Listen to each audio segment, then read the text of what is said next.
Salut à tous, depuis le crash de mon gros talon, j'avais pas encore essayé de vérifier l'électronique. J'avais tout mis en boule dans cette caisse. Dans cette caisse-là d'ailleurs, il y a encore l'antenne, le nez. Voilà, j'ai tout mis là-dedans. Et je m'étais pas encore occupé d'essayer de voir ce que ça donnait. Donc j'ai tout reconnecté au PitLab, qui est ici. Et on va regarder en direct live ce que ça donne au redémarrage. Alors cette partie-là là, qui correspond à la commande de la gimbal, comme je n'avais pas pris de notes et que ça fait longtemps que je n'avais pas démonté le truc, je suis pas sûr d'avoir les bonnes connexions. Le reste devrait être bon. Bon, au pire ça compte pas le bon truc. J'ai gardé les ailerons arrière avec leur cerveau parce que comme j'ai commandé le même talon, je vais remettre direct les ailerons arrière dessus, je vais pas m'embêter. Les ailes étaient un petit peu abîmées, donc j'ai sorti les cerveaux.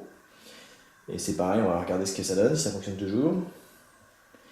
Et puis voilà, on va essayer de faire un tour plus précis. Donc ça c'est le récepteur Dragon Link qui rentre en ppm par la voie 1 et qui sur la voie 8, ici, me fait le RSSI. Ok. Ensuite j'ai les sorties standards de tout aileron, rudder, enfin tout les sorties habituelles d'un autopilote. Ça c'est une alimentation 12 volts parce que le PitLab il est alimenté en 12 volts et en 5 volts. Voilà, donc ça c'est, pardon, le 12 volts pardon, du PitLab, je dis des bêtises, le 12 volts du PitLab il arrive en bas et en haut j'ai du 5 volts qui est lié à un UBEC. Voilà, parce que le PitLab, partie des choses un peu compliquées, il faut deux alimentations.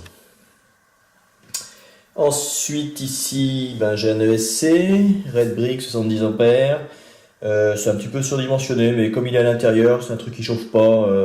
Je l'ai acheté ces trucs là de mémoire en 2014. Ça c'est le moteur que j'avais sur le talon. C'est pareil, on va voir s'il n'est pas voilé. Donc ça c'est les cerveaux des ailes que je vais mettre dans les ailes neuves. Ensuite il y a tout le bordel des caméras. Donc ça c'est la caméra avec laquelle je vole, qui est une Runcam, je sais plus trop quoi là. Alors pour avoir volé avec une autre caméra ces derniers temps, c'est comme de la bonne. Celle-là c'est plutôt une bonne cam. Ça c'est ma fameuse gimbal historique avec qui n'était pas sur l'avion le jour du crash, avec son câblage, vu que il y a trois arrivées. On choisit le mode et ensuite on peut faire du pan et du tilt. Ensuite, qu'est-ce qu'on a là? Ça, c'est le switch qui permet de passer d'une caméra à l'autre parce que pendant le vol, je peux choisir de regarder la caméra de FPV ou la gimbal. Ça, il est moche parce qu'il y a de la colle de scotch dessus, mais c'est le GPS. Ça, c'est mon émetteur vidéo. Et puis, je crois qu'on a fait le tour. Alors, roulement de tambour, on va allumer. Alors, avant de connecter, je vais vous parler des batteries. Donc l'électronique est alimentée par cette batterie 3S Lyon HomeMed qui alimente par cette connexion là l'UBEC me sortant du 5 volts pour alimenter le PitLab et qui par l'autre sortie m'alimente en donc 12 volts la gimbal. Voilà. Et quoi d'autre? J'ai prévu de remplacer cette batterie d'électronique par un UBEC qui fera deux sorties, parce que j'ai acheté un UBEC qui fait du 5 volts et du 12 volts, ce qui fait que je pourrais repomper directement sur les batteries moteurs, qui sont des Titan 4S. Voilà. Chaque batterie fait 3500 mAh et j'ai deux batteries dans l'avion. Et comme je ramène toujours plein d'électricité à la fin de mon vol, ça sert à rien d'avoir autant de batteries. Donc je vais virer cette batterie-là. Ça facilitera mes décollages. Alors on va allumer la télécommande. Qui dit que c'est le gros talon. Ça tombe bien, c'est ça. Qui dit que ça fonctionne correctement. On va allumer le récepteur.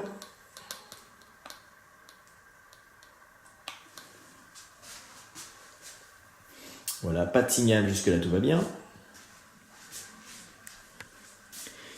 Et maintenant, je vais brancher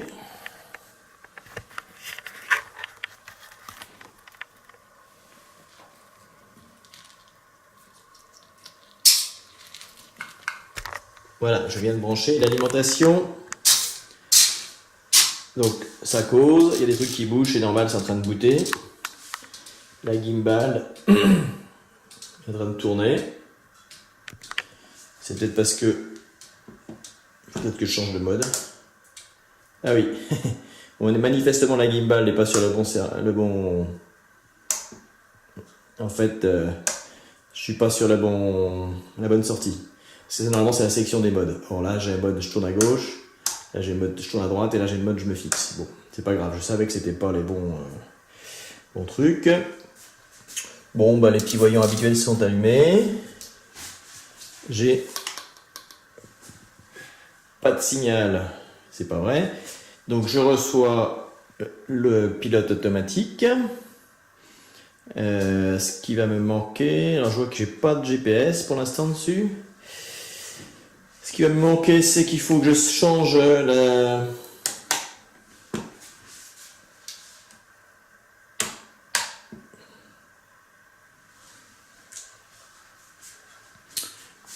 Faut que je trouve la voie qui lui permette d'avoir le switch avec la vidéo. Bon, faut que je recape pour avoir la vidéo.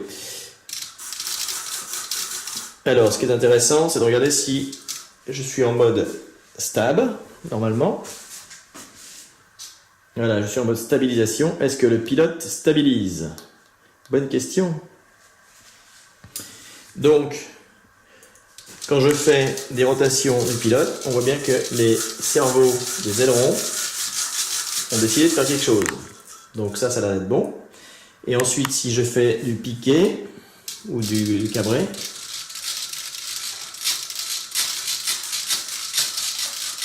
voilà, donc a priori ça a décidé aussi de régler l'altitude. Et ensuite si je fais du gauche-droite, le rudder fonctionne aussi. Bon bah écoutez, c'est plutôt une bonne nouvelle.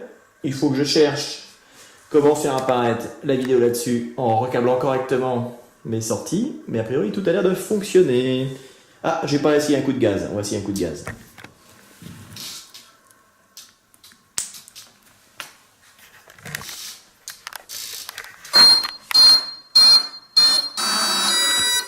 Bon, ok. Alors, mettre un petit coup de moteur. Voilà. Et à première vue, ça va tourner rond. Je pense que j'ai pas bousillé le moteur. Bon, j'ai ramé 10 minutes, mais j'ai retrouvé mes réglages. Donc,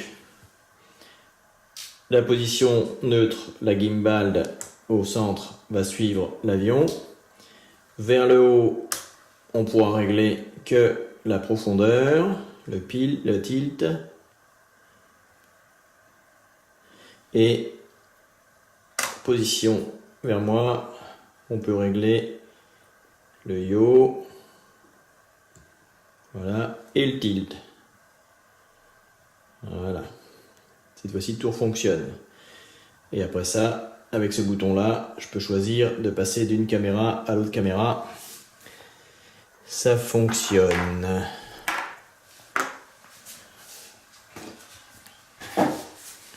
Là, je suis sur la caméra FPV. Tac, là, je suis sur la caméra que je peux faire bouger. Voilà.